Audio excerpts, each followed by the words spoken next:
Kelly Davis, your host of the Untold Miracles podcast, and today I am so excited. We have a very talented guest on the show. He's a country music singer, songwriter, 5-time Grammy nominee, multiple award winner, including CMA New Artist of the Year. He's the youngest male country artist to have a #1 on the charts, and he plays over 30 instruments.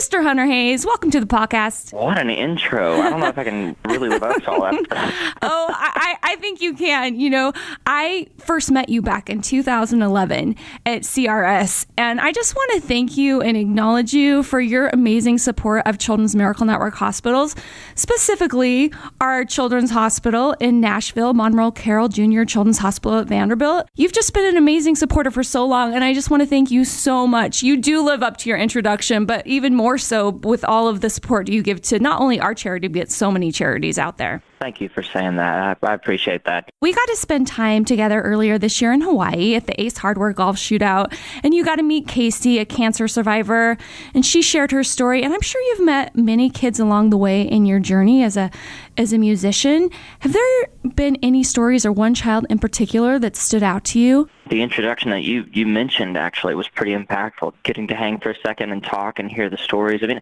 anytime you hear somebody's story of bravery like that, it's so inspiring, you know?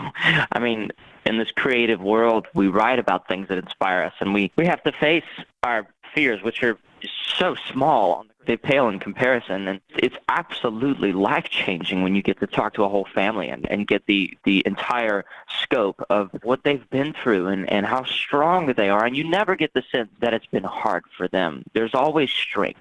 It's so inspiring. I remember reaching out to you, I don't know, this maybe 4 or 5 years ago, and I wanted you to meet this boy. His name was Sim, treated at our Children's Hospital in Dallas, and you give so much love to these kids, and you're totally authentic and you're real, and you give them your time, and you just have no idea the impact that you've made on so many of our kids. And I just want to thank you for that. Gosh, thank you for saying that way. That makes me feel really, really, I don't even know how that makes me feel. You meet so many people. You probably don't remember like all of these kids, but you do. You make a huge impact. And on the show, Hunter, we talk about miracles.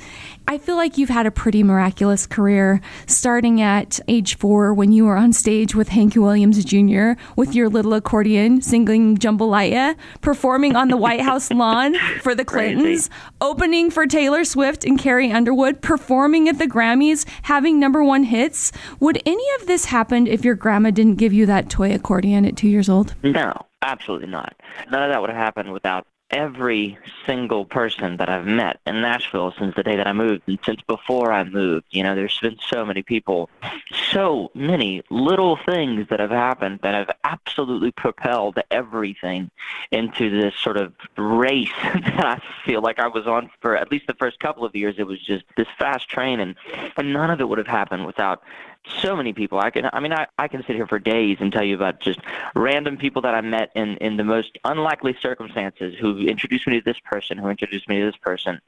It's so funny when people kind of like new artists will ask me like, what should I do? And my answer is always meet as many people as you can and just be in Nashville, just be there, because the city does, as you said, miraculous things. The city it really is that family thing that everybody talks about. You know, we hear about it all the time. Country music is one big family. But I think if you look at the list of things that, quote unquote, I've achieved, I haven't really achieved those things. That's just a product of that family, you know? Yeah, and I think if someone hasn't been to Nashville, you'd really have to go there to understand what a community it is, because it's not like LA or New York. It's like everybody loves each other and wants to support each other, and it's really special. I was there just a couple weeks ago, and I'm like, I think I want to move here. Like this place, it's so incredible. People are just so friendly. Well, I want to know, how did you get to be singing on stage with Hank Williams Jr. at 4? And for everyone listening, you've got to Google that video. I'd never seen it until last night, and I've watched it multiple times since then. It is the cutest thing I've ever seen. You are ripping it up with the accordion, and you've got your moves, and everyone is blown away by your talent. How did that happen? In my hometown, really cute place. Bow Bridge, Louisiana. Bow Bridge, Louisiana. Okay. Yeah, well done. It's a really, really cool place. Again, I think what makes a place is the people. Any place, you know. And There's a bed and breakfast on the bayou, which is like our little river that runs through our town. How big is your town? Oh, it's small. It's like on the outskirts of another bigger town, but still a small town. And Okay. I don't know the numbers if I'm honest, but yeah, there's this little bed and breakfast. There's these cabins. There's like 14 or 15 of these cabins, sort of in an L-shaped thing, kind of along the bayou. And there's this little like fire pit in the middle, and it's kind of a little piece of heaven.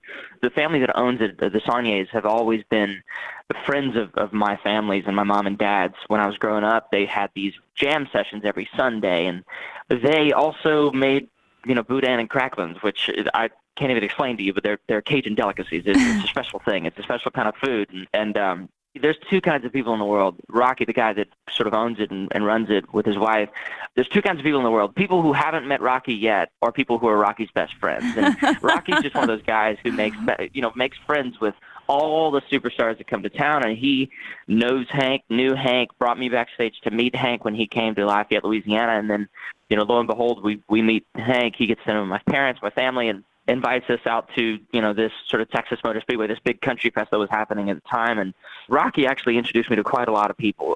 Hank Williams Jr., Charlie Daniels. The first time I met Merle Haggard was at his place.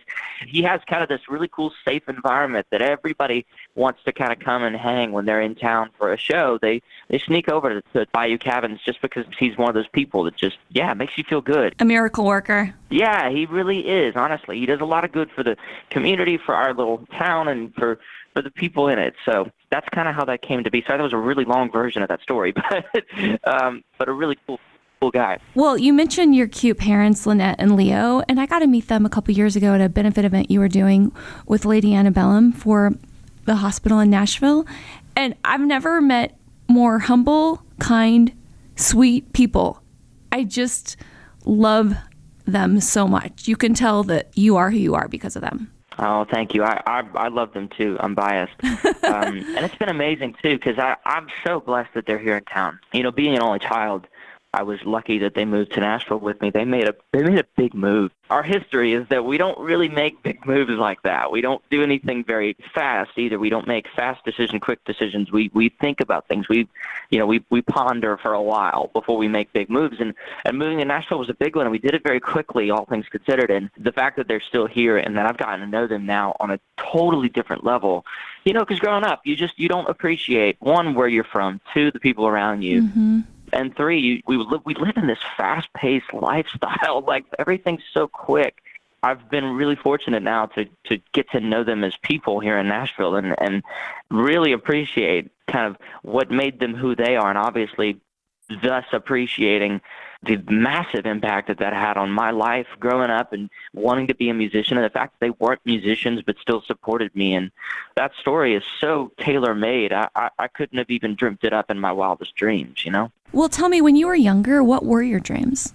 Three things. I wanted to be like Garth Brooks. Okay. On stage in front of like 1 million people, and I also wanted to be a weatherman. I was obsessed with weather for some reason, and I wanted to be a monster truck driver. Those are my three career paths. I'm glad I chose the first one, but I would build little like Lego stages, and I would get flashlights and use them as stage lights, and that was my thing. How did you learn to play over 30 instruments? Because you're self-taught, correct? Yeah, taught is a loose term, but I was born into a digital era. Right. Specifically speaking in the studio realm.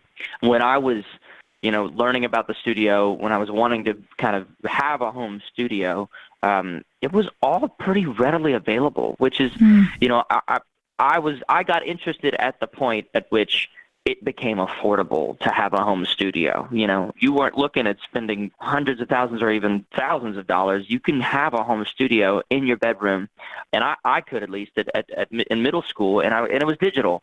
What that basically meant for me was that there was an endless tape. There was endless hard drive space. There was endless options, and you could fail until you got it right. And I think that set me up for my creative path. That allowed me to, when I started writing, when I started creating, the environment was safe. It wasn't a thing where it had to be right all the time, and there was no fear to fail. There was no fear to mess up. And by quote unquote learning all those instruments, I think what that just means is that I would just grab whatever I would find, or borrow whatever I wanted to try, and try it and mess it up until I got it to a point where it sounded okay, and that's still very much my process. That's still how I operate. And so I love that safe space and that creative freedom, What would you say are your top 5 instruments that you like to play?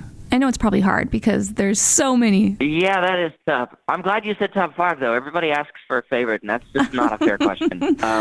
I find myself doing the same thing on every demo, or going to the same instruments at least, and that is electric guitar, because that's just my home. Mm-hmm. I love real drums on a record. I love when drums are played, not programmed. I'm old school. I like that. So drums, bass, acoustic guitar, and resonator, which is like a dobro kind of thing. I go to those on every single song that I work on nowadays. In 2011, you released your first album, and is it true that you did your own background vocals and played all the instruments? Yeah, I did. I wanted to, I was kind of up for whatever at that point. I just moved to town. I would do anything. But I was encouraged, actually, by my label and by management and by the whole team.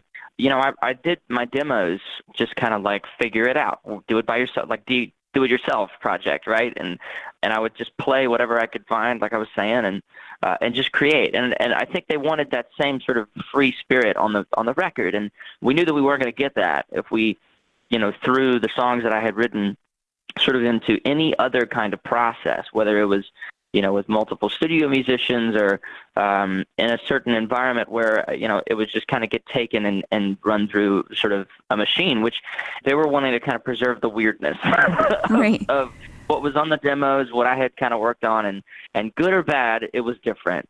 And so that's what we did. We did the record the way that I did my demos. Well, I want to talk to you about your song Wanted. It's sold over 3.5 million copies. The video, I was looking last night, has 60 million views.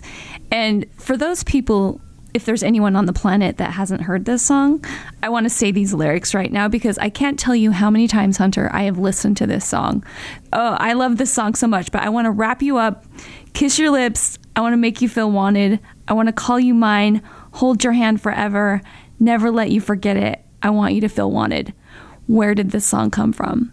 It started with the word wanted. That word first came to my attention when I was talking to this friend of mine who's, this couple who's been married, and they were kind of describing their relationship, and it was really interesting. I don't even think they used the word wanted, but they used the word needed in a, that's not necessary kind of way. We weren't mathematical. We weren't supposed to be together. We just really, really loved each other and cared about each other, and we really just wanted to be together. And I started kind of living through that idea, and there was this girl at the time that I had a massive crush on, and I was totally in the friend zone. And I was trying not to mess up the relationship, but really wanted to get my point across. And I thought, all right, if I write a song that strongly says what I want to say. Oh my gosh, I did not know this was influenced by a girl too. Oh yeah, no, totally. I wanted to get my point across, and I just wanted to say, look, this is not like a, hey, we're super compatible, or hey, I really need you, or need these things about you. I'm not requesting anything. I'm literally just saying, I love being around you, and I just want to spend my time with you.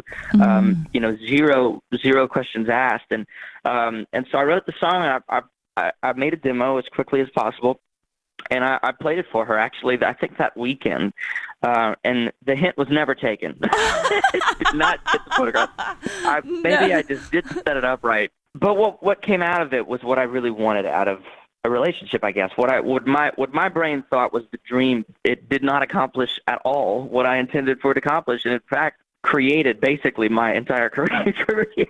Wow, there's so much to be said about that. First of all, just following your inspiration. I want to write this song for this girl so she knows how I feel, and then just the divine things from taking action on that inspiration is pretty miraculous. Well, that's kind of the only way I know how to talk. I'm not really well spoken. If I do speak, I speak too much. And I feel like songs allow me to put the idea, put the thought into a nice complete package, in which if it doesn't get well received, then at least it lives on as an art piece versus saying it and feeling completely let down. I can always hold on to the song if all else fails, I was reading a Rolling Stone article the other day that said you were having issues with your voice and it's kind of flipped you upside down more than you care to talk about. I had no idea that you had any issues with that. And I just want to you to share with us maybe the challenges involved with that and how you've been able to overcome them.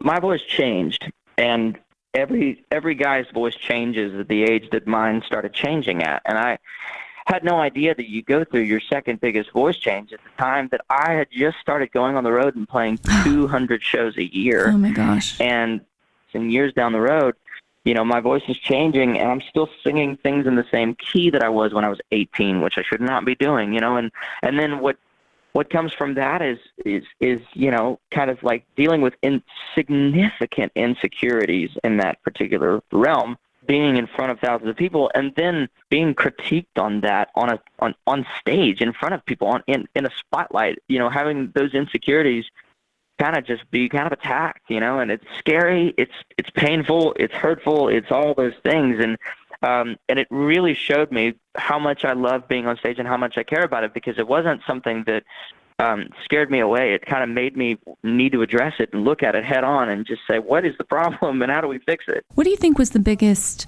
vehicle for you to deal with the insecurity? Because so many of us, every one of us in life, deal with insecurities, and sometimes we just don't step through them and we quit and we let our fear overwhelm us. What were you specifically able to do that helped you? I don't know.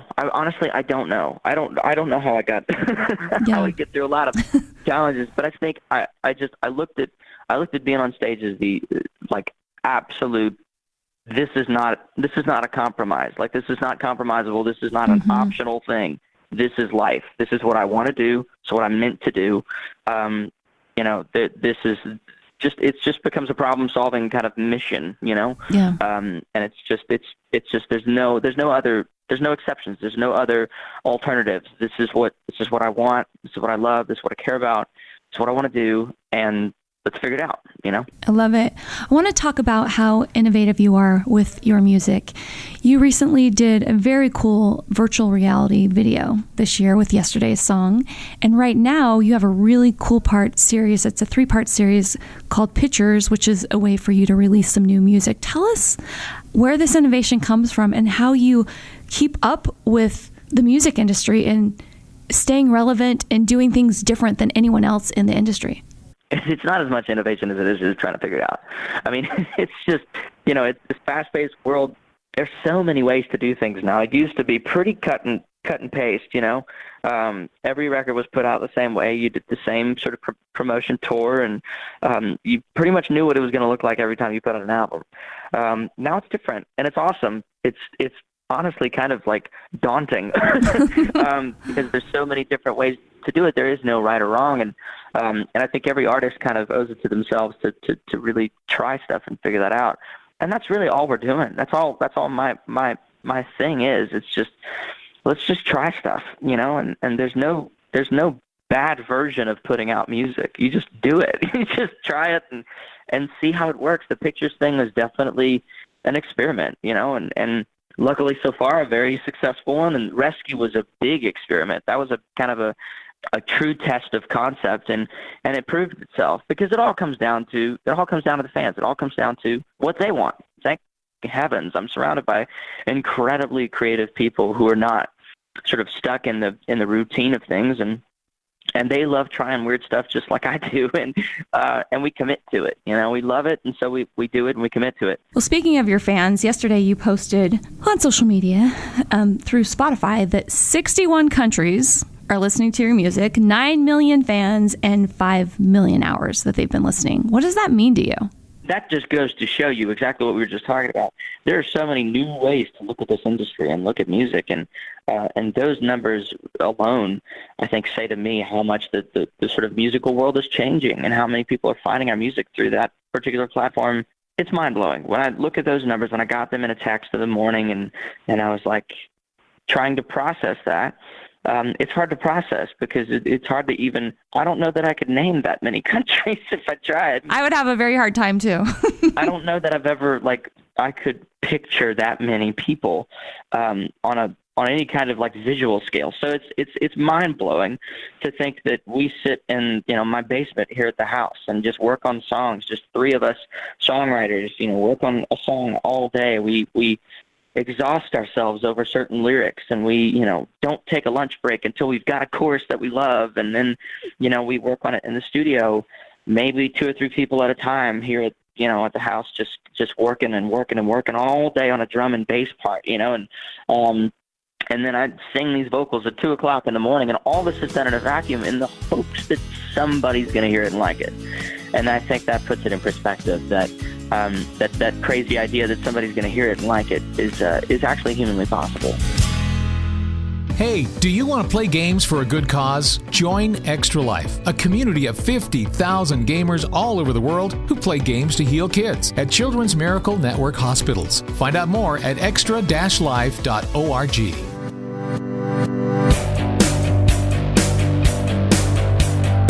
He's the youngest male country artist to have a #1 on the charts, and he plays over 30 instruments. Mr. Hunter Hayes, welcome to the podcast. Thank you so much. I appreciate all that. Thank you. Hunter, who's been the biggest mentor in your life? It's a tough one.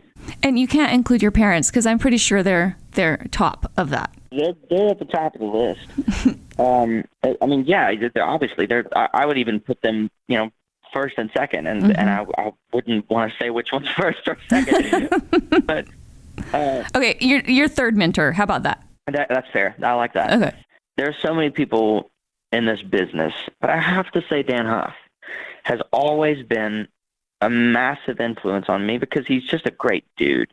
He's got a great sense of the business, and he's so good at focusing and staying true to self in a world where, he could fake anything he wanted to and get away with it. He could produce whatever kind of record he wanted to, but he doesn't, because he knows who he is and who his identity is and what he's good at, and he stays true to that.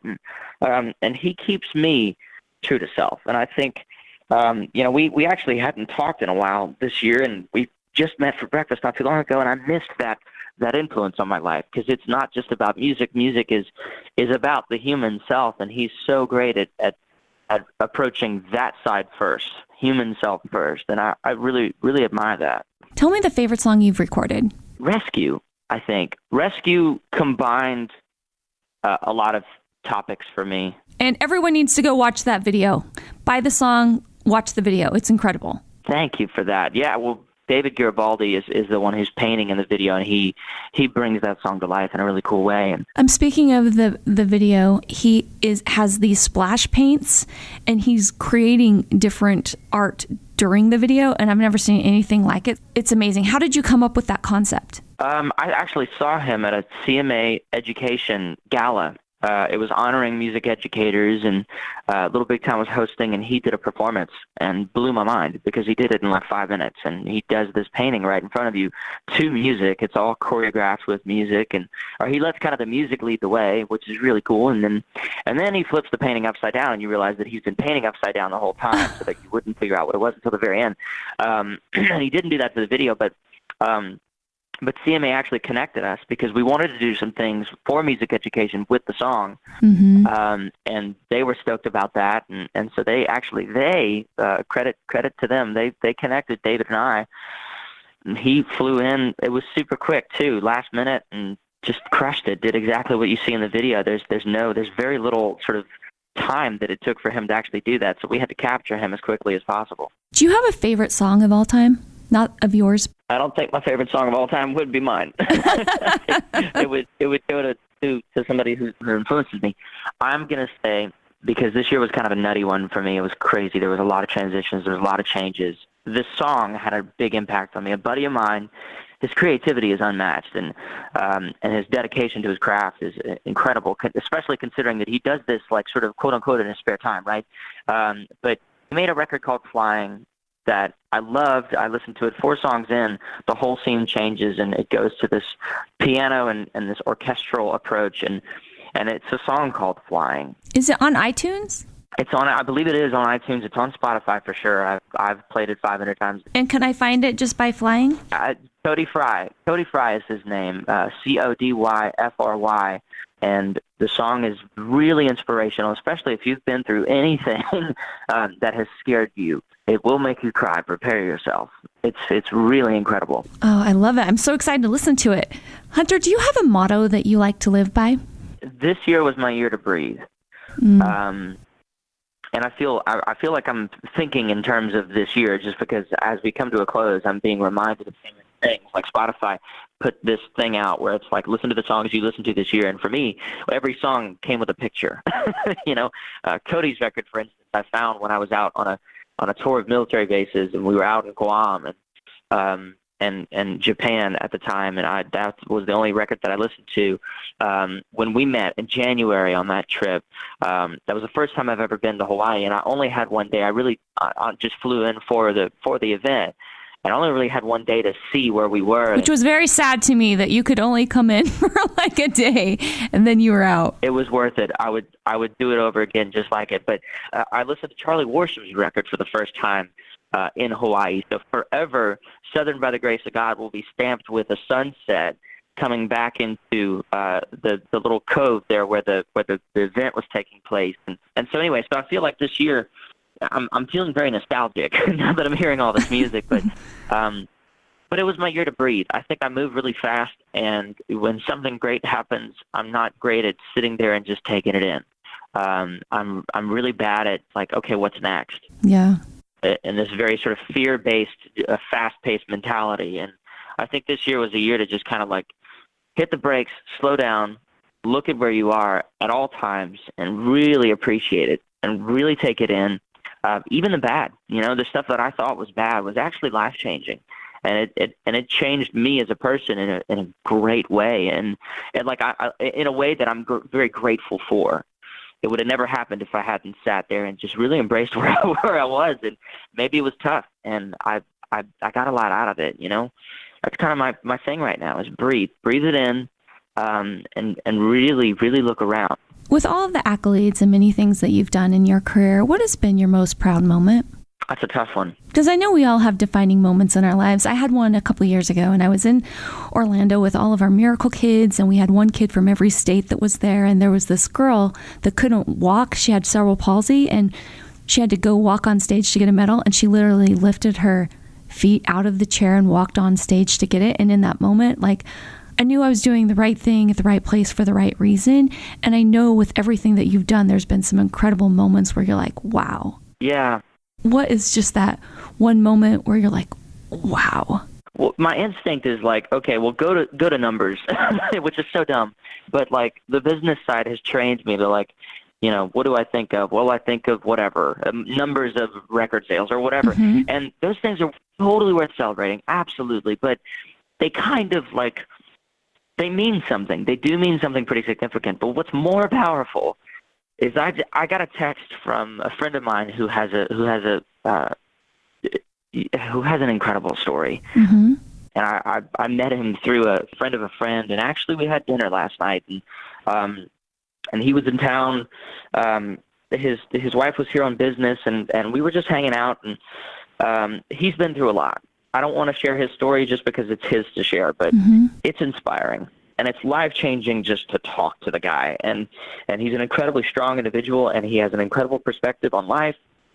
And he texted me the other day, and we're buds. Like, at this point, like, we text about random stuff. We're car nerds, so anytime I see a Cobra or a Mustang, I'll text him a picture, and, like, that's our conversations. Like, we talk about crazy dreams and places we want to go, and he's been a really big influence on me this year in that way. And do what you want to do, dream big, and don't be afraid. Don't not do anything that you really believe in and that you might regret not doing. And he texted me the other day and he said, man, I don't know who wrote Where It All Begins, but I love that song. And we don't really mix the musical and life conversation too often, but it really floored me because I love that song, and that song was born out of a time where there was a little bit of struggle, and I was like, yeah, but that's where the fighter comes out of me, and I think he connected with that side and had no idea that I actually wrote it, but I wrote it with Lady Antebellum, three, in my opinion, very strong individuals, very, very brave individuals, and just good people. And I love that song, and I love that message. For me, I think that message, maybe I should remind myself of that message every now and then, and I think he did that. He texted me out of the blue, and he just said, man, I don't know who wrote that song, but I keep going back to that song for strength. Oh my gosh. And it was life-changing because I was like, this guy is a massive inspiration for me, and here he is turning to a song that I wrote in a moment of weakness, and talked about it, and talked about the fight of that, and it's something like that. Those moments are where it all becomes very clear. Wow. It all comes back into perspective, you know? So Hunter, what legacy, just assuming that we're like 30, 40, 50 years from now, what legacy do you want to leave behind with your music? What legacy? That's deep. I mean, we should have been having this conversation last night when I'd had a couple glasses of scotch, because I get real deep real quick. I definitely want timeless music. I don't want anybody to listen to my record and go, "Oh yeah, well that was hip for 2017." I want them to. I want the debut record and all records to be like, in my opinion, the debut record musically was created from a place that wasn't. And I've always been a guy that really doesn't like trends. Like if there is a trend, even if I like the trend, because it's a trend, I'll go against it. I just don't. I'm not a rebel. I'm not like whatever. I'm stubborn, and I like weird things, and I like the underdogs. I like the things that nobody knows about, the hidden secrets, and these. I love that stuff, and I want my music to be forever made from a place of like, this is not what everybody's doing. Not like that it's cutting edge, and it's not like it's brilliant. It's just simple, because it's always me, and it's always like, I'm not gonna program drums just because everybody's doing that. I want a real drum kit, and I want a real bass guitar, and even if it sounds like the 90s, that's what I want. Mm-hmm. That's me. And I'm not really a partier. I'm a weird, nerdy, guy who likes to sit down and have a cigar and a glass of whiskey with like one or two other people and talk about the world and get deep and weird. And, I want to keep writing about what I feel like is me, and not write from a place of, this is what I feel like is hip. True to self, Mm-hmm. And I want people to know me through my music, whether they know me or not. What do the holidays mean to you, and what are you looking forward to? The holidays, specifically Christmas, they mean a lot of things. As I'm talking to you right now, I'll speak to this, because obviously I could talk about faith, what it means to me, and, Mm-hmm. and different things. But I think for me, honestly, it at the end of this year, it's been the one thing that can slow me down and really allow me to spend quality time with people that I love. And my grandparents, I don't get to see them nearly enough. They live in Louisiana, and, a 10-hour road trip at the end of this year is exactly what I need. And I was looking forward to it, and I love it. It's so nostalgic for me, because I made that road trip years and years and years dreaming of doing exactly what I'm doing right now. And so I get to go back home with a different perspective, and I get to sit down one-on-one with my grandparents and kind of, hear these stories that I've never heard before, because it's always busy, it's always crazy. But now I get to spend this actual real one-on-one time with them. And so when I think of Christmas, I think of that road trip. I think of that 10 hours in a car that I used to do. I have been doing for 15 years now. Mm-hmm. And I think of finally getting back to my hometown, staying, with family and hanging out with them the way that I did when I used to get out of school, and Granny would pick me up from school, or, I would go to Mimi's house for, a couple of days, and going back to that kid self in me that I hope I never lose. You mentioned dreams. Are there any big dreams that you have right now that you are very excited about? Yeah, I've got a lot of dreams for next year. But can you share any with us, or do you want us to wait? Yeah, I don't know. I've got big dreams for the next big release. I'll put it that way. Okay. When can we expect that? That's a great question. I think thank heavens the process has been true to form. It's been kind of whenever it's ready, it's ready. I love that. And it's not a matter of like, we're going to keep working on it. And I've got an idea, like I can, like, obviously I know that next year I want to sort of complete this big picture that we've started with Rescue and with pictures and all that stuff. But I can't tell you exactly when, but I will say this, when it's ready, you'll know. I'll be shouting it from the rooftops, because there's been a lot of heart and soul put into this project, and I'm proud of it already. What has been the biggest miracle in your life to date? Wow. I think, honestly, the fact that my parents weren't musical, what that meant was when I found music, it was mine to find, and it was my adventure to go on. And I was an only child, and I had to explore it. My nature, if I hadn't had that experience, would have been do what's safe, do what feels comfortable. And I just am so grateful that when I was a kid, I had to go on this journey, and I had to go alone, even though I had my parents' support. Like, they were always supportive. I had to find my way. And I'm not giving myself credit. I'm saying that had I not been forced to go alone into that adventure, there's so many things that I would be afraid to do today. And I think that set the tone for my entire life and my entire career. You know, I tend to err on the safe side, except for when it comes to something I'm dreaming about and really want. Then, you know, yeah, that kind of set the tone. I love it. Well, I have one final question. Before I ask you that, I do want to give a shout out to your manager, Daniel Wise. He's a good friend of mine, and I appreciate him setting up this podcast. And he's just a great guy, and I'm grateful to know him through you. I agree. He's a great dude. Yeah, he's amazing. If you could create 3 miracles in the world today, what would that look like for you? Whew, what an ending question. Is this what you always end with? That's so impactful. Good grief. I do end that with that question. I love that. Miracles. What am I allowed? Are there any rules? No, you know, I've had some really crazy answers. I remember Dr. J, he wanted a better golf game for one of his miracles. I mean, he had some good miracles, but like that was just one person wanted to be a superhero, you know, but it's whatever you want it to be. It's so funny because you think of miracles in this grand scheme. You know, I think the first thing that comes to my brain is like, you know, like no kidding, like just peace. Right. We just have some peace in the world. There's so much, and I don't know. Can everybody just calm down? Honestly, I think I'd be set. I'd give the other 2 miracles away at that point, you know.